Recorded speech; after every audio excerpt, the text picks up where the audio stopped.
our first product that we ever sold was the Rusty Piton. When you go climbing, you come across a lot of rusty pitons. They've been there for 10, 20, 30, 40 years, and whoever placed it there couldn't get it out, and now they're sketchy. So we figured, well, why not call our corn whiskey our unaged whiskey, which most people are gonna think is on the harsher side, and a Rusty Piton is sketchy and harsh, so hence the name. Then the second thing was the bourbon, and then the 1892, followed by the maple.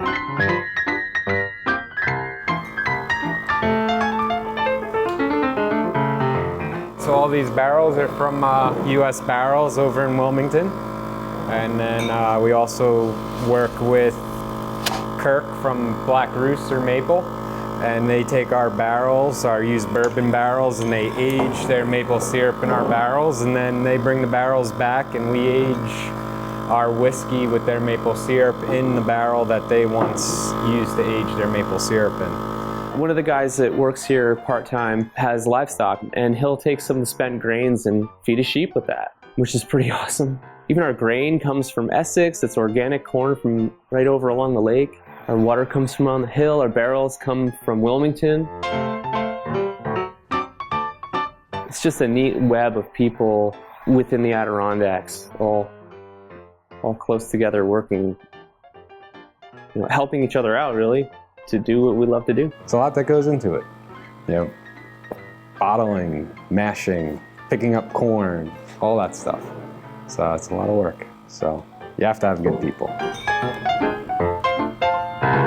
You need water and you need grain to make whiskey.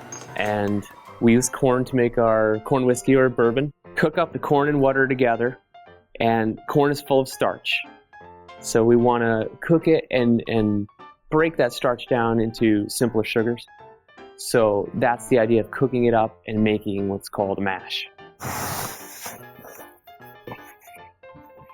This is one of our enzymes that we use to help break the starches down into simpler sugars. Once we've got all those sugars released out of the corn, we can add yeast to it. And the yeast thrives on sugar. That's what it lives for. So when it eats the sugar, it produces two things. It makes alcohol and it makes carbon dioxide.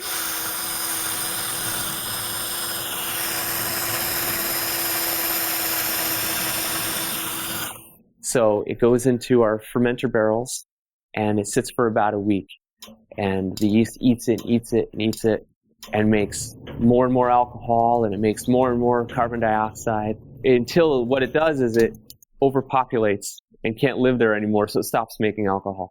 Then we take that fermented mash, that corn beer, basically, put it in the still, we cook it up slowly, and when we heat up that corn beer, what it does is those lighter alcohol vapors will rise up through the column and will condense those vapors in this condenser. They'll come back to liquid form and drip out, and I'll put a collection vessel here.